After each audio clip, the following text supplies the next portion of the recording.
Hi friends, welcome back to my mini blog. ಇದು ವರಮಹಾಲಕ್ಷ್ಮಿ ಹಬ್ಬ ಮುಗಿಸ್ಕೊಂಡ್ಮೇಲೆ ದಿಢೀರಂತ ಊರಿಗೆ ಹೋಗ್ತಾ ಇದೀವಿ.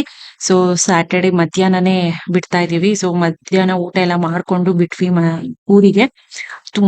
ತುಂಬಾನೇ ಬಿಸ್ಲಿತ್ತು. ಬಟ್ ಹೋಗೋವಾಗ ಸಕ್ಕದಾಗಿತ್ತು ವೆದರು, ಕೂಲ್ ವೆದರು. ಮತ್ತೆ ಮಳೆ ಕೂಡ ಬಂತು. ಹೋಗೋ ದಾರಿಲಿ ಅಪ್ಪನ ಮನೆ ದೇವ್ರು ನಾಗಲ್ಮಡಿಕೆ ಸುಬ್ರಹ್ಮಣ್ಯ, ಅಲ್ಲೂ ಕೂಡ ಪೂಜೆ ಮಾಡಿಸ್ಕೊಂಡು ಹೋದ್ವಿ. ಲಾಸ್ಟ್ ಟೈಮ್ ನಾನು, ಅಪ್ಪ, ಅಮ್ಮ, ಮಕ್ಳು ಅಷ್ಟೇ ಹೋಗಿದ್ದು. ಈ ಸಲ ತಂಗಿ ಮತ್ತೆ ಅವ್ರ ಹಸ್ಬೆಂಡ್ ಕೂಡ ಬಂದಿದ್ರಲ್ಲ, ಹಂಗಾಗಿ ಮಾಡಿಸ್ಕೊಂಡು ಹೋಗೋಣ ಅಂದ್ಬಿಟ್ಟು ಫಸ್ಟ್ ಅಮ್ಮ ಊರಿಗೆ ಹೋದ್ವಿ, ಆಮೇಲೆ ಅಪ್ಪನ ಊರಿಗೆ ಹೋದ್ವಿ. ಅಮ್ಮ ಊರಿಗೆ ಹೋಗ್ಬಿಟ್ಟು ಅಲ್ಲಿ ಊಟ ಮಾಡ್ಕೊಂಡು ನೈಟು ಅಲ್ಲಿಂದ ಹೊರಟ್ವಿ 8 ಗಂಟೆಗೆ ಅಪ್ಪ ಊರಿಗೆ. ಅಮ್ಮ ಊರ್ ಬಂದ್ಬಿಟ್ಟು ಆಂಧ್ರ, ಅಪ್ಪ ಊರ್ ಬಂದ್ಬಿಟ್ಟು ಅನ್ನದಾನಪುರ, ಅದು ಕರ್ನಾಟಕ.